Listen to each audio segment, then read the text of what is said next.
Si Rabbit ay tumayo sa entablado, hawak ang kanyang espada, habang nakatingin sa daan-daang bangkay na nakakalat sa paligid. Hindi siya kinakabahan ngunit nalilito. Iniisip niya kung mayroon bang ganitong klaseng martial arts ang Tang Clan dahil sa sobrang pagkasira nito. Sa palagay niya, ang teknik na ito ay akmang-akma sa layunin ng Tang Clan na mas killing. Kitang-kita ang kapangyarihan nito sa ginawa ni Chad. Habang iniisip niya ito, nag-aalala si Rabbit. Kung patuloy na lalago si Yunming, siguradong malalampasan siya nito. Pinagtatanong niya kung talagang kailangang patayin ang isang henyo tulad ni Yunming. Samantala, inilabas ni Chad ang kanyang espada, na ikinagulat ni Rabbit. Tanong ni Rabbit, anong balak mong gawin? Nagdududa siya kung balak bang harapin siya ni Yunming gamit ang espada.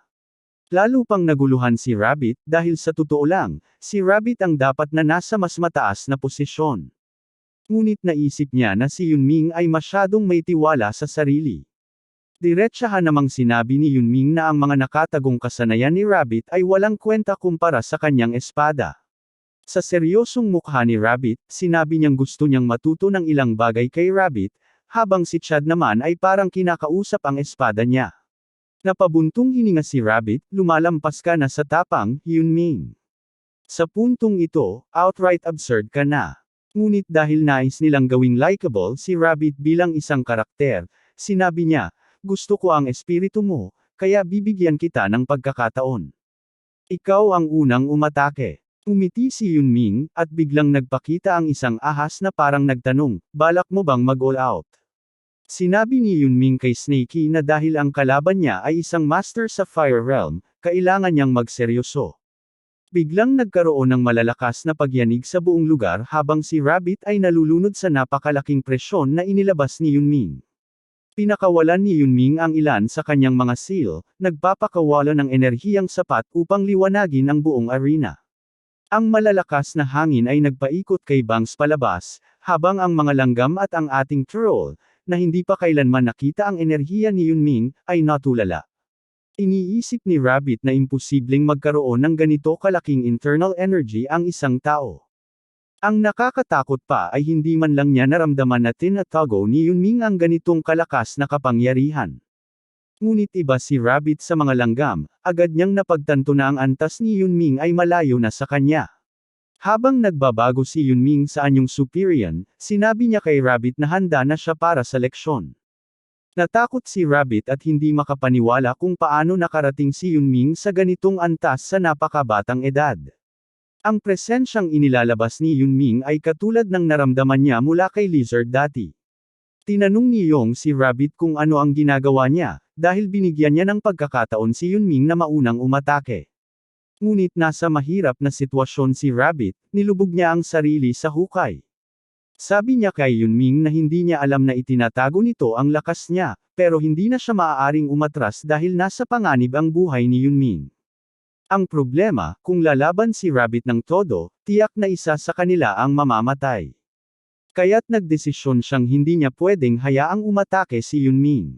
Seryosong humingi ng paumanhin si Rabbit habang iniisip na kung pahahabain pa ang laban, tiyak na matatalo siya. Kaya't balak niyang tapusin ito agad gamit ang teknik na itinuro ni Black Lizard. Sa isang flashback, makikita na noong maabot ni Rabbit ang Fire Realm, nag-iba ang pakiramdam ng enerhiyang pumapasok sa kanyang katawan. Binati siya ni Lizard dahil nabasag niya ang pader ng kanyang talento at naabot ang Fire Realm. Ayon kay Lizard, kahit ang kanyang mga meridian ay ganap ng konektado, at kahit na ibalik niya ang kabataan sa kanyang katawan, nananatili pa rin ang mga peklat sa kanyang mukha. Sabi ni Rabbit, kulang pa rin ang kakayahan niya, ngunit nagpapasalamat siya sa kanyang nakamit, at para sa kanya, mas lalaking tingnan ang magaspang na itsura. Tawanan sila ni Lizard habang naaalala ang mukha niya noong nagtatangkang magmukhang matapang. Sa huli, sinabi ni Lizard na dahil dumaan na siya sa buong transformasyon, gagabayan siya nito patungo sa bagong realm. Ang kanyang pagbabagong pisikal at ang kanyang kasanayan ay kahanga-hanga, ngunit limitado pa rin ang mga teknik ng espada na ginagamit niya. Dahil mas lumakas na ang katawan niya, tuturuan siya ni Lizard ng teknik na tinatawag na strong sword. Ayon kay Lizard, ang kahinaan ay nagbibigay ng lakas. Ang tunay na lakas ay nagmumula sa kakayahang magkontrol. Ang mga banayad na galaw ng illusion sword na natutunan ni Rabbit ay maaring maging lakas ng strong sword. Habang pinapanood ni Yunming ang teknik na ito, nabigla siya. Si Rabbit, gamit ang teknik na tinatawag na all path leads to one sword, ay naghahanda na. Bagamat hindi pa ganap ang kanyang pagkadalubhasa rito, balak niyang tapusin ang laban sa isang tama lamang. Impressed si Yunming, at sinabi niyang inakala niyang gagamitin ni Rabbit ang Chaotic Illusion Sword Technique dahil iyon ang inaasahan sa kanya. Ngunit hindi niya akalaing magagawa ni Rabbit kahit ang simpleng bersyon ng Strong Sword. Nabigla at kinabahan si Rabbit, tinanong si Yunming kung paano nito nalalaman ang tungkol sa Strong Sword. Ngunit habang ang espada ni Chad ay nagliliwanag, imbes na matakot si Rabbit, lalo pa siyang naalog dahil hindi pa niya ganap na na-master ang teknik na yon. Si Yunming ay hawak ang isang ganap na perpektong bersyon ng Strong Sword, habang ang matinding asul na enerhiya ay nagsimulang lumabas mula sa kanyang katawan. Sa isang flashback, nalaman natin na ang swordsmanship ay sumusunod sa isa sa mga sumusunod na prinsipyo: bigat, bilis, pagwasak, pagkalat, pagputol, at talas. Ang bawat teknik na ito ay nilikha sa pamamagitan ng pagmaster sa isa sa mga prinsipyong ito. Sinabi ng master ni Yunming na sa lahat ng ito, ang pagmaster ng lakas ang pinakabihira dahil hindi kayang tiisin ng isang ordinaryong katawan ang lakas ng sarili nitong teknik.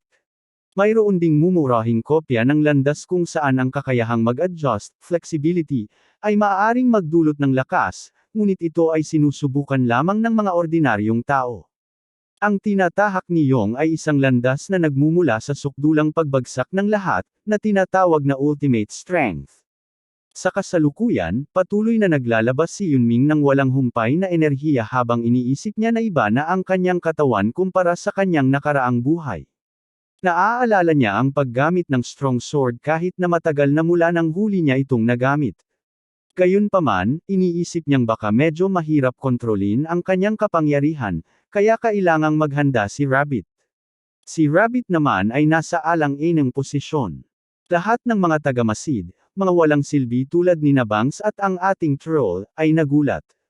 Ang kanilang tanging layunin ay magulat o mamatay. Habang parehong nagsugod sina Yunming at Rabbit, ang kanilang mga espada na nababalutan ng sword energy ay nagbanggaan. Sa malalayong lugar, nararamdaman ng mga matatandang mandirigma ang malakas na aura mula sa direksyon ng pagtitipon. Isang matandang pulubi ang nag-akala na isa sa 6 na Grandmasters ang naglabas ng enerhiya upang magbigay inspirasyon sa mga batang henyo, ngunit sinabi ni Senior 3 na sobra ang inspirasyon dahil nararamdaman niya ang enerhiya kahit mula sa malayo. Sinabi ng pulubi na wala silang pakialam sa nangyayari dahil ang assembly ay dapat tumagal ng 10 araw. Sinabi ni Tree sa lahat na ibaba ang kanilang mga tasa dahil lumalakas ang enerhiya. Bigla na lang, isang napakalaking pagsabog ng enerhiya ang sumabog pataas, naglalabas ng mga alon ng enerhiya. Sa ibang sulok ng Sichuan, habang nagre-relax si Lizard, napansin niya ang mga enerhiyang alon at nagtanong kung ano ang ginagawa ng kanyang kapatid. Samantala, sa arena, habang nagpatuloy ang laban, natambo si Rabbit at Dom Yugo, na pagtatanto na siya ay namatay sa isang salpukan lamang ng mga espada. Paalam, Rabbit, hindi ka malilimutan. Kahit sa kanyang huling sandali, nag-aalala pa rin siya para sa kaligtasan ni Yoni. Ang lahat ng tagamasid, kabilang si Bangs, ay natulala. Ang mga miyembro ng pangunahing clan ay nagmadaling pumasok sa arena upang alamin kung ano ang nangyari.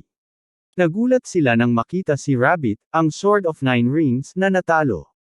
Si Yunming ay nakatayong malamig, hawak ang kanyang basag na espada. Dahil walang alam ang karamihan sa kung ano talaga ang nangyari, humingi sila ng paliwanag. Ang isang baliw na babae ay sumigaw na ang ating Chad, ang batang pinuno ng Tang family, ang pumatay kay Rabbit. Habang dumadami ang tao sa arena, napagtanto nilang ang Tang clan ang pumatay sa Silent Sword Sect at Heaven and Earth Sect. Ang pinakamalaking problema, gayunpaman, ay ang itsura ni Yunming na parang hindi pa siya mukhang isang adulto. Gayunpaman, nagawa niyang talunin ang isa sa 6 na Grandmasters. Ang baliw na babae ay ganap nang nawala ng bait at sinabing si Rabbit ay namatay habang pinoprotektahan si Yoni. Dagdag niya na kung hindi nila maipaghiganti si Rabbit o maprotektahan si Yoni, tiyak na magagalit ang lider ng sekta. Narinig ito, naging seryoso ang mukha ng lahat, at nagsimulang kabahan. Inutusan ni Psycho Banks ang lahat na patayin agad ang batang pinuno ng pamilya Tang. Bagamat pakiramdam ng iba na may mali sa sinabi niya, alam nilang totoo ang banta, ang kanilang buhay ang nakataya. Agad silang sumugod kay Yunming. Isa sa kanila ang nagsabi na dahil tinalo ni Yunming ang Sword of the Nine Rings, hindi magiging madali ang labanan. Kaya sabay-sabay silang umatake. Nagulat si Mio sa dami ng mga umaatake, samantalang si Yanang ay sawa na sa pagkabigla at takot. Habang libo-libo ang sumugod kay Yunming, ibinalik niya ang kanyang espada sa lalagyan at kinausap ang patay na si Rabbit. Sinabi niyang kung hindi dahil sa mga panlilinlang ni Banks, hindi sana nangyari ito, na isang nakakalungkot na pangyayari. Kahanga-hanga ang kakayahan ni Rabbit, ngunit ang kinalabasan ay napagdesisyonan na ng diferensya sa kanilang kakayahan at kasanayan. Gayunpaman, nakuha ni Rabbit ang respeto ng ating Chad dahil namatay ito nang hindi binitiwan ang kanyang espada, isang tunay na kamatayan ng isang mandirigma. Hawak ang espada ni Rabbit, sinabi ni Yunming na, bilang paggalang sa isang dakilang mandirigma, sisiguraduhin niyang hindi magiging boring ang paglalakbay ni Rabbit sa kabilang buhay. Nang makita ito, inudyukan ni Banks ang grupo, sinasabing hawak ni Yunming ang espada ni Rabbit. Itinapon ni Yunming ang espada sa ere at ginamit ang kanyang panloob na enerhiya upang basagin ito sa maliliit na piraso. Habang sumusugod ang mga tao, natamaan sila ng mga piraso ng espada, hanggang sa napansin nilang sila'y tinatamaan ng mga shard. Isang matandang babae ang sumigaw, sinasabing gumagawa si Yunming ng mumurahing panlilinlang at nagdudunung-dunungan ito kung iniisip niyang matatalo niya ang 2,000 tao gamit lamang ang pira-pirasong espada. Ngunit ang totoo, sila ang gumagamit ng panlilinlang dahil nagkakaisa silang umatake sa iisang tao. Ginamit ni Yunming ang isang mas simpleng bersyon ng 10,000 flower rain, at isang buhawi ng mga shard ng espada ang bumalot sa kanya. Ang mga katawan ay lumilipad sa ere habang natatamaan ng matatalim na shard. Isang lalaki ang nagsabi na ang teknik na ito ay ang nawawalang 10,000 flower rain. Nang marinig ito, ang mga tao ay nagulat at hindi makapaniwala na muling nagpakita ang isang matagal nang nawalang teknik. Nagpakita si Snakey at sinabi kay Yunming na napaka-ignorant ng mga tao kung iniisip nilang ito ang tunay na 10,000 heavenly flower rain dahil hindi pa nila ito nakikita kailanman. Tinawag ni Yunming si Maro. Habang si Yanang ay patuloy na palihim na tumitingin, sinabi ni Yunming na hindi niya hahayaan ang sinuman na makalapit sa kanya, ngunit kung may ilang makalusot, kailangan niyang harapin ang mga ito. Pawis na pawis si Mio at sinabing kailangang patunayan niyang karapat-dapat siyang maging tagapagbantay ni Yunming. Tiniyak niya sa kanya na hindi ito mag-alala dahil hindi siya magiging sagabal. Sa halip, sinabi pa ng troll na dalhin na lang sila ni Yunming diretso sa impyerno. Sumagot ang ating savage, sinasabing hindi na kailangang sabihin iyon dahil yun mismo ang gagawin niya. Tumindi pa lalo ang kanyang mga atake, hanggang sa ang mga shard ay naging isang karagatan ng mga talon na bumabaon sa katawan ng kanyang mga kalaban, tinadtad sila na parang gulay. Dahil napakarami ng mga umaatake, ginamit ni Yunming ang kanyang mga kamay para umatake, at si Albert Einstein ay naputol din sa kalahati tulad ng iba.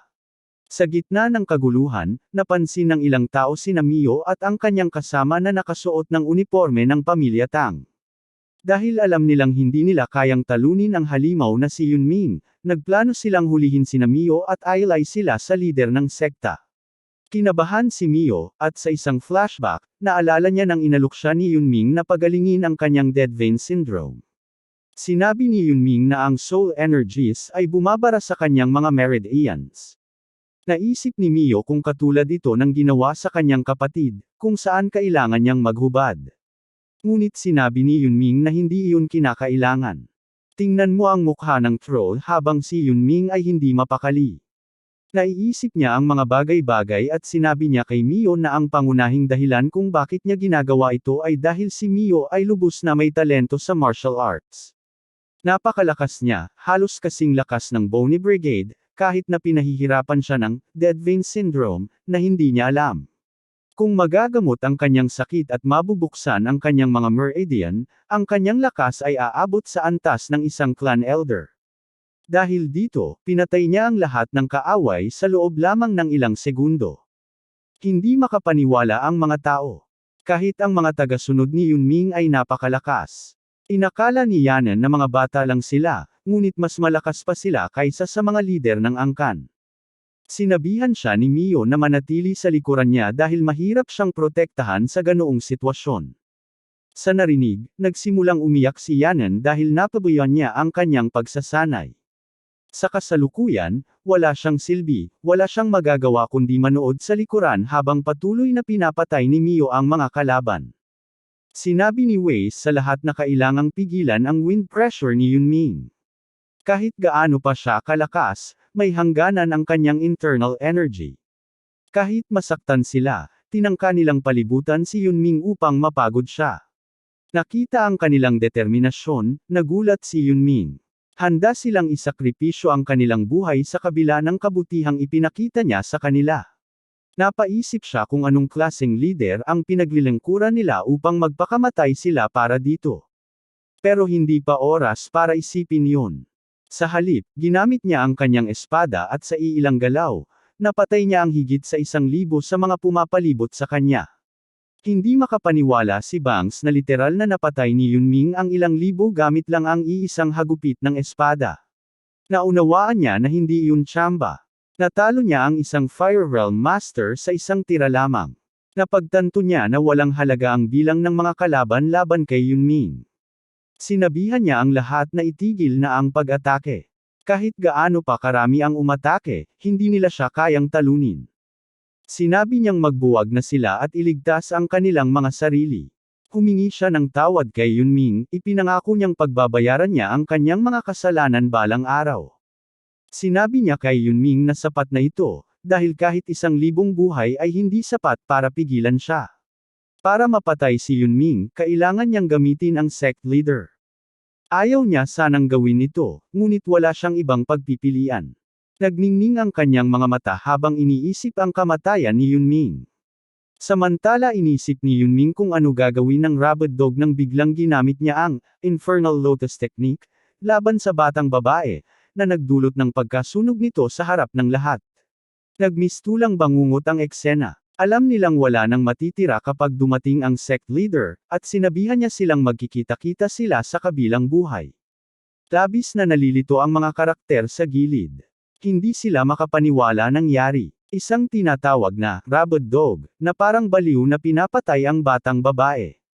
Sinubukan nilang pigilan siya, ngunit wala siyang pakialam. Habang umiiyak si Rabid Dog, sinasabi na handa siyang gawin ang lahat para sa White Gorlows. Sa puntong ito, labis na nakakairita ang kanyang isang panig na pagmamahal. Sa kabila ng lahat, inamin niyang pinagsisisihan niya ang kanyang kakulangan ng lakas upang magawa pa ang higit. Bago siya tuluyang mamatay, kinuha niya ang isang kutsilyo mula sa kanyang damit at sinubukang magpakamatay, iniisip na ang sect leader ang maghihiganti para sa kanya. Sa sandaling iyon, biglang sumugod si Yunming at literal na pinutol ang magkabilang kamay ng babae. Pagkatapos, lumapit siya sa batang babae, sinimulang sipsipin ang apoy, at tuluyang winasak ito. Sinabi niya sa babae na hindi lamang siya nanakit ng mga inosente, kundi dinungisan din niya ang karangalan at sakripisyo ni Rabbit. Ngunit ang higit niyang ikinagalit ay ang pagyurak nito sa dangal ng isang taong nakuha ang kanyang respeto kahit na magkalaban sila sa isang labanang kamatayan. Ipinaliwanag niya na kailangang mamatay si Rabbit dahil kung hindi, si Rabbit mismo ang papatay kay Yon. Habang papalapit si Yunming, maliwanag niyang sinabi na katawa-tawa para sa Rabid Dog, na ito na umaasa ng mapayapang kamatayan. Nakahandusay sa lupa, dama ng babae ang napakalaking presyon. Bagaman iniisip ni Yunming na hindi niya na kailangang paigtingin pa ang sitwasyon, ang Rabid Dog na ito ay patuloy na nagbanta. Sinabi niya na hindi kailanman patatawarin ng sect leader si Yunming, at lahat ng ginawa niya ay magiging walang kabuluhan dahil mamamatay din siya sa kamay ng sect leader sa araw na yun. Nawawala na ng pasensya si Yunming, iniisip na punatin ang bibig ng babae. Sa sandaling iyon, may bumagsak mula sa langit, isang figurang nagpakawala ng napakalakas na internal energy na ikinagulat ni Yunming. Para naman sa iba, tila huminto ang oras. Ang rabid dog ay nagsimulang tumahol habang nakikita ang babae na nakahandusay sa lupa. Ngunit sa halip na makinig, napansin niya si Rabbit na nakatayo ng walang buhay.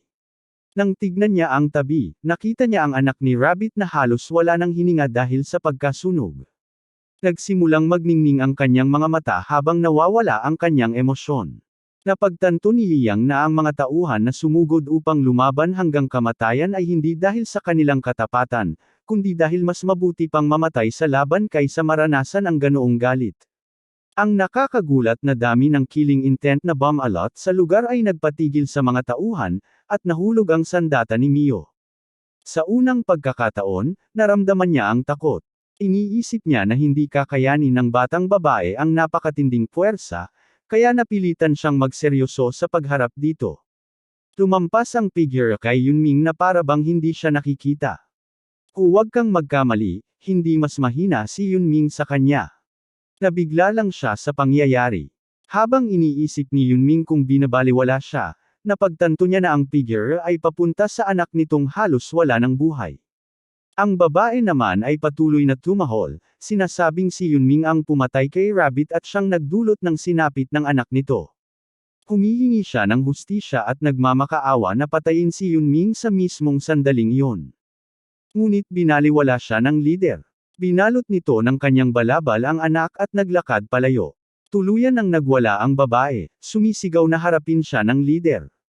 Tahimik itong lumakad habang patuloy siyang binubulyawan. Sa wakas, napuno na si Yunming at pinatumba ang babae sa lupa. Sinabi niyang tumigil na siya sa pagtahol dahil kahit ang kanyang pasensya ay may hangganan. Binalaan niya ito na kung magpatuloy pa siya, pupunitin niya ang kanyang dila. Hindi inasahan ni Yunming na ganito kalala ang sitwasyon. Ang orihinal na plano ay patayin ang tagapagmana at akitin ang atensyon ng kalaban upang ilihis ang pansin nila mula sa laban ng joint sect laban sa demonic cult. Ngunit ngayon, ang sitwasyon ay naging personal na paghihiganti. Tinanong ni Mio si Yunming kung hahabulin niya ang sect leader. Sinabi ni Yunming na kailangan niya itong gawin dahil maaaring mapahamak ang pamilya Tang kung hindi niya ito haharapin. Paalala ni Mio na masyadong malakas ang sect leader, napakalakas na kahit ang isang heavenly pervert ay nalampasan niya. Ngunit ipinaliwanag niyo na hindi siya pupunta roon upang makipaglaban. Kung may natitira pang dahilan ang sect leader, hindi niya papatayin ang isang taong gustong makipag-usap.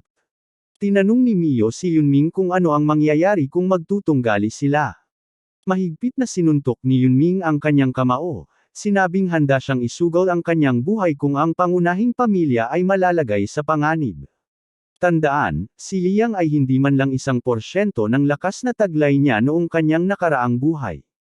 Sa pangunahing bulwagan ng alyansa, ipinaalam ng doktor sa sect leader na ginawa na nila ang lahat para mailigtas ang kanyang anak. Ngunit ang mga apoy ay bumao ng malalim sa katawan nito, kaya imposibleng maalis ang mga ito, lalo na't mahina ang kanyang pangangatawan. Nang marinig ito, biglang nawala sa sarili ang sect leader, nagkaroon ng flashback tungkol kay Rabbit at sa kanyang anak.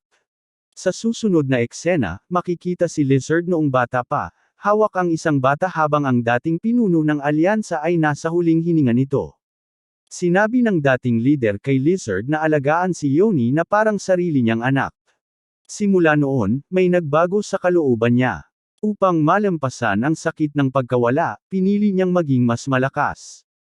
Naisip niya na kung siya ay magiging walang talo, walang sinumang malapit sa kanya ang mawawala pa. Pinangunahan niya ang kanyang mga kapatid sa Fire Realm at nakamit ang katapatan ng mga martial artist na nauuhaw sa kapangyarihan, na nagresulta sa pagtatayo ng napakalakas na puwersa. Subalit, lahat ng ito ay naging walang halaga dahil may mga bagay na nangyayari sa mga lugar na hindi niya kayang abutin. Ngayon, nararamdaman niya ang naramdaman ng anak niya nang masira ang straw doll nito. Sa sobrang lungkot at galit na nararamdaman niya, para bang kaya niyang sirain ang kalangitan. Nag-transform siya, hindi makontrol ang nag-uumapo na galit. Nagbago ang anyo ng kanyang mga kamay, at biglang nawala ng kahulugan ang lahat para sa kanya. Pero sa kabila ng lahat, hindi niya uulitin ang parehong pagkakamali. Sa halip, nabaliw siya sa pag-iisip ng pagwasak sa anumang maaaring magdala ng panganib sa kanyang mga tao. Samantala, abala si Yunming sa pagkaladkad sa rabid dog na nagdurusa sa rabies.